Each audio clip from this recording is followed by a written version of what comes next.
नमस्कार, मैं हूं आपके साथ जया कौशिक त्रिवेदी। कोरोना से जुड़े इस खास शो अफवाह बनाम हकीकत में आपका बहुत बहुत स्वागत है।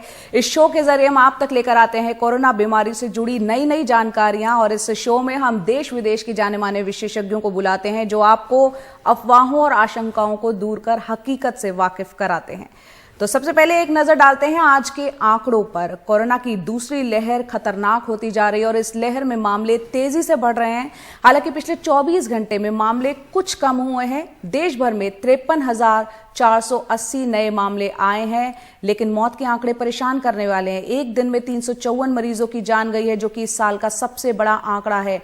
और यह हम आपको दिखा रहे हैं कि दूसरी लहर और पहली लहर में सबसे ज्यादा मामले कितने रहे हैं। पहली लहर 17 सितंबर में सबसे ज्यादा मामले 97,894 देखने को मिले थी, और अब जबकि दूसरी लहर बताई जा रही है 29 मार्च में सबसे ज्यादा केस कोरोना के नए देखने को मिले 68,020।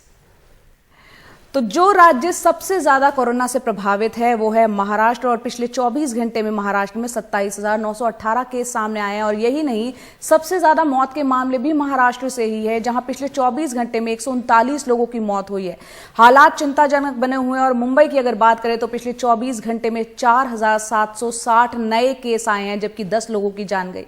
इस तरह के आंकड़े भी देखने को मिले हैं कि जिसमें मुंबई में 20 साल से ज्यादा की आयु वाले युवक कोरोना की दूसरी लहर में बड़े पैमाने पर संक्रमित हुए हैं। और राज्य में कोरोना की दूसरी लहर के मद्देनजर राज्य सरकार कई एहतियाती कदम उठा रही है। पूरे राज्य में रात का कर्फ्यू लगाने के साथ और भी कई पाबंदियां लगाई गई हैं। तो महाराष्ट्र में क्यों इतने ज्यादा केसेस बढ़ रहे हैं, इस पर चर्चा के लिए हमारे साथ दो खास मेहमान जुड़ रहे हैं। सीधा हम उनका रुख करते हैं। डॉक्टर अविनाश भोंडवे, जो कि सीनियर फिजिशियन है, पूर्व अध्यक्ष हैं IMA महाराष्ट्र, और डॉक्टर कीर्ति सबने, संक्रामक रोग विशेषज्ञ, फोर्टिस हॉस्पिटल मुलुंड। आप दोनों का बहुत बहुत स्वागत है यहाँ पर। सबसे पहले सवाल में डॉक्टर अविनाश आपसे जानना चाह रही हूँ कि क्या वजह है कि महाराष्ट्र शुरू से ही सबसे ज्यादा कोरोना से प्रभावित राज्यों में से एक रहा है। 24 घंटे में कोरोना से 139 लोगों की जान जाना छोटी मोटी बात नहीं है। कैसे इस पर कंट्रोल किया जाए? नाइट कर्फ्यू लगा दिया गया है, लॉकडाउन की भी बातें सुनने में आती है। कैसे इस पर काबू पाया जाए? महाराष्ट्र में फरवरी से ये आंकड़े बढ़ते जा रहे हैं, और आपको पता ही होगा कि ये बात भी आपकी डिस्कशन में बात की थी कि तभी से ये आशंका थी कि ये जो है ये कोई नया स्ट्रेन है, क्योंकि इसमें जो बीमारी फैलने का स्पीड भी बहुत ज्यादा था। जिन लोगों को होते थे वो 20 और 45 के बीच में लोग थे, और उसके लक्षण जो है वो भी बदल गए थे, लेकिन वो कंट्रोल नहीं हो सका। लोगों ने जो है एक दूसरे में मिक्स होना या सोशल डिस्टेंसिंग और जो कि अप्रोप्रिएट बिहेवियर है वो नहीं हो सका, इसलिए वो बढ़ते गए। दूसरी तरफ से जो कॉन्टैक्ट ट्रेसिंग होना चाहिए, जो जैसे कि महाराष्ट्र सरकार ने ही बताया था कि हर नए पेशेंट के साथ 20 लोगों का कॉन्टैक्ट ट्रेसिंग होना चाहिए था, लेकिन उतना तो वो नहीं जा रहा है, अभी भी वो 5 तक ही सीमित है।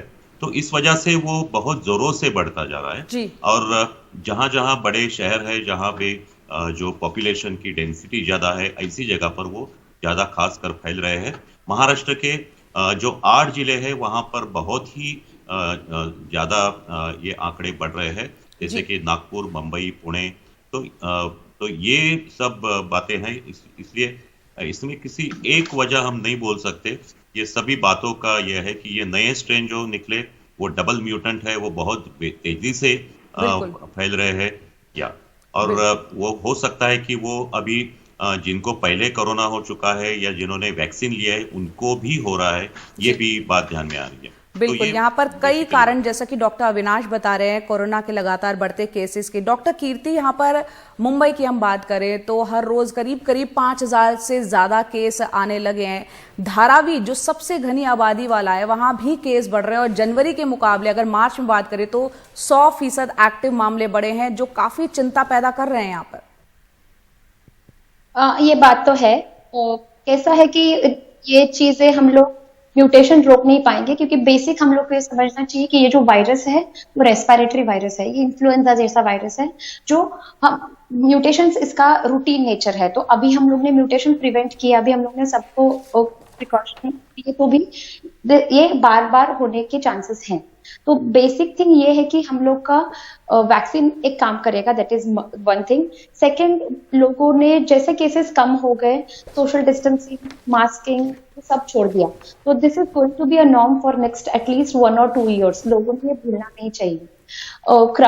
जो क्राउडिंग है, जो सोशल गैदरिंग्स है, वो सब कम करना चाहिए। अदरवाइज उससे ये सिचुएशन हम लोग को हर 6 महीने में आ सकती है। बिल्कुल। हम लोग को ये नहीं चाहिए, तो हम लोग को ही प्रिकॉशन लेनी पड़ेगी।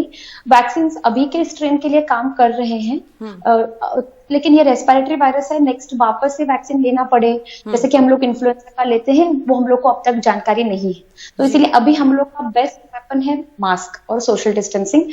और जो लोग बीमार हैं, जो लोग कॉन्टैक्ट की हिस्ट्री है, घर में आपका अगर किसी का कोरोना का पेशेंट है, तो प्लीज इवन इफ आप ठीक रहेंगे तो फिर बाहर नहीं जा सकते, आपको आइसोलेशन क्वारंटाइन फॉलो करना पड़ेगा। कहने का मतलब ये डॉक्टर कीर्ति की जो भी नियम अभी तक कोरोना को लेकर एहतियात और तमाम बातें बताई गई हैं, उनका पुरजोर तरीके से सख्ती से पालन हर इंडिविजुअल, हर इंसान को करना होगा। डॉक्टर अविनाश, अब तक वैक्सीनेशन का यहाँ डॉक्टर कीर्ति ने जिक्र किया, अब तक पूरे देश में 6 करोड़ 30 लाख से ज्यादा लोगों को वैक्सीन लग चुकी है।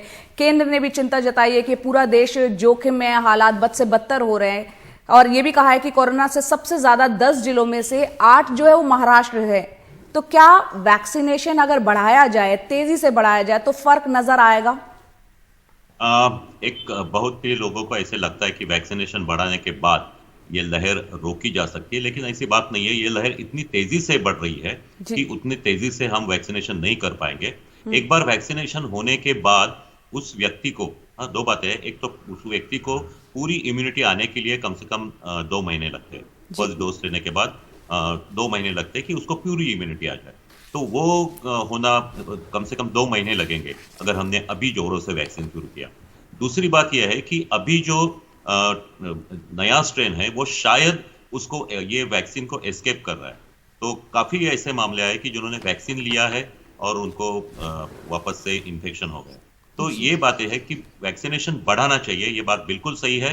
अभी फिलहाल जो है इससे 10 गुना ज्यादा हम बढ़ा सकते हैं, क्योंकि वो अभी जो छोटे मोटे अस्पताल है उनको परमिशन नहीं है, उनको भी दी जाए और 24/7 हर जगह पर किया जाए, या पूरे ओपन मार्केट में वैक्सीन दिया जाए, तो इससे भी ज्यादा ये हो सकता है। अभी आपकी न्यूज में बता दिया कि 45 बरस के जो ऊपर के हैं उन सबको 15 दिनों में देना चाहिए। अभी की अगर हमने रफ्तार देखी तो ये आसान नहीं है। इसके लिए बहुत ही ज्यादा प्रयास करने पड़ेंगे, वैक्सीनेशन सेंटर बढ़ाने पड़ेंगे, कोशिशें की जानी चाहिए। बिल्कुल डॉक्टर कीर्ति, यहाँ जैसा कि डॉक्टर अविनाश भी कह रहे हैं कि कोरोना के बढ़ते मामलों के बीच क्या वैक्सीनेशन ड्राइव जिसका तीसरा फेज शुरू होने जा रहा है, जिसमें कि 1 अप्रैल कल से, जिसमें 45 साल से ऊपर वाले सभी लोगों को वैक्सीन दी जाएगी। ऐसे में अगर महाराष्ट्र की अगर बात करें, पुणे, मुंबई, नागपुर, ठाणे, नासिक, औरंगाबाद जो सबसे ज्यादा प्रभावित जिले हैं, वहां इसका असर दिखेगा अगर 45 से ऊपर वालों को, तमाम लोगों को लगाई जाती है तो? वैक्सीनेशन का इफेक्ट, जैसे डॉक्टर अविनाश ने भी बोला कि वो इफेक्ट इमीडिएट नहीं है, और वैक्सीनेशन कभी भी, कोई भी वैक्सीन आज तक 100% इफेक्टिव नहीं है। तो वही हुआ है, एक जो लोगों ने वैक्सीनेशन लिया है उनको लगता है कि अभी उनको कोरोना होगा ही नहीं। ये सबसे बड़ा मिथ है। वैक्सीनेशन लेने के बाद ओनली 80% प्रोटेक्शन है, या फिर डिसीज का सिवियरिटी कम होगा। तो लेकिन कोरोना होगा ही ये नहीं है, तो वैक्सीन भी लेना है। लेकिन वैक्सीन हम लोग इतना रैंप अप करेंगे तो भी केसेस कम नहीं होंगे जितने की इमीडिएटली इफेक्ट चाहिए। तो वैक्सीनेशन के साथ साथ mask is the best weapon. मैं last 1 year I am telling on all the NDTV shows same thing कि masking and social distancing is our best weapon. Right.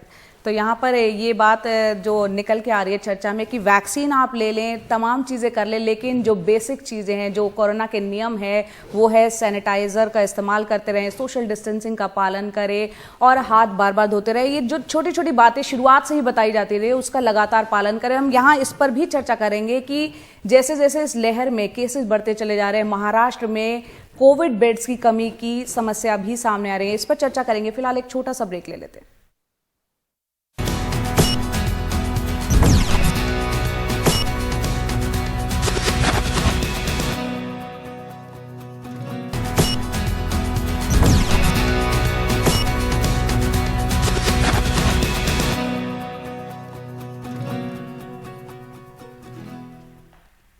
Break के बाद एक बार फिर आपका बहुत बहुत स्वागत है। लगातार हम बात कर रहे हैं किस तरह से कोरोना केसेस बढ़ रहे हैं और उस पर काबू लाने के लिए क्या कुछ किया जाना चाहिए। डॉक्टर अविनाश भोंडवे और साथ ही डॉक्टर कीर्ति लगातार हमारे साथ चर्चा कर रहे हैं।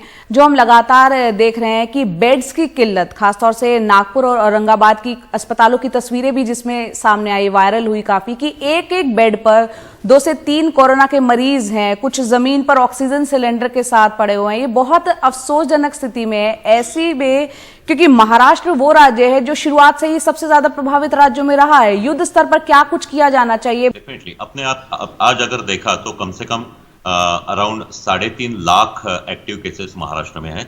जबकि आपने अगर पेपर पर देखा तो महाराष्ट्र में जो आइसोलेशन बेड्स है वो 3,57,000 है और ऑक्सीजन बेड्स जो है वो 60,349 है। और आपने देखा तो ये जो 3.5 लाख है उसमें से 10% को ऑक्सीजन बेड या आईसीयू लगते हैं और वेंटिलेटर जो है वो 9,030 है।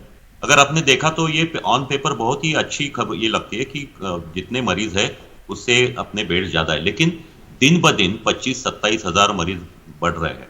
तो ये आंकड़े कई दिनों में ये हो जाएंगे। दूसरी बात है कि ये जो आंकड़े ये पूरे महाराष्ट्र के हैं, उसमें आपने जो 8-9 जिले हैं जहां पर ये बीमारी बहुत जोर से फैल रही है, वहां पर बेड्स की कमी है और इतनी कमी है कि कुछ हम कर नहीं सकते। इसलिए गवर्नमेंट हॉस्पिटल में एक बेड पर 2 पेशेंट सुलवाने की नौबत आ रही है।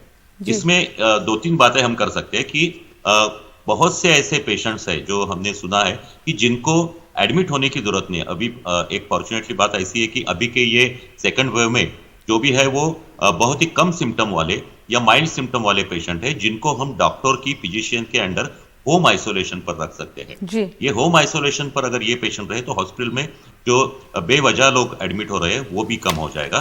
दूसरी बात है कि ये हॉस्पिटल अगर कम पड़ रहे हैं, प्राइवेट हॉस्पिटल भी उन्होंने 50% से 80% पर एक्वायर किए, तो हमको बड़े जंबो सेंटर्स इन सिटी में बनाने चाहिए, जैसे कि पिछली बार बनाए थे और कुछ सिटी में अभी भी बनाए जा रहे हैं। उसके सिवा हमको कुछ चारा नहीं है। ये बड़े जंबो सेंटर्स है कि जहां पर आइसोलेशन बेड, ऑक्सीजन बेड और आईसीयू सभी की व्यवस्था होनी चाहिए। इसके लिए जो डॉक्टर्स है, हम जहां पर महाराष्ट्र के डॉक्टर्स तो बहुत पूरे काम पर लगे हैं, लेकिन अगर जरूरत पड़े तो जिन राज्यों में ये फैलाव ज्यादा नहीं है वहां से भी हम ला सकते हैं, जैसे कि पिछली बार किया था। तो ये तरीके के ये, लेकिन ये अर्जेंटली करने चाहिए। बिल्कुल, बहुत यहाँ पर जैसे कि आप बता रहे हैं अर्जेंटली कई कदम उठाए जाने की जरूरत है और जिन पेशेंट्स को होम आइसोलेशन में रहकर ठीक हो सकते हैं वो घर में ही रहकर अपना सुरक्षित रह सकते हैं। बहुत बहुत शुक्रिया डॉक्टर अविनाश हमसे जुड़ने के लिए और ये अहम जानकारियां शेयर करने के लिए। तो इस शो का मकसद यही है कि बहुत सी अफवाहें कोरोना को लेकर है उसको दूर करके हकीकत से आपको वाकिफ कराया जाए और ये कोशिशें लगातार हमारी जारी रहेंगी। फिलहाल वक्त है एक छोटे से ब्रेक का।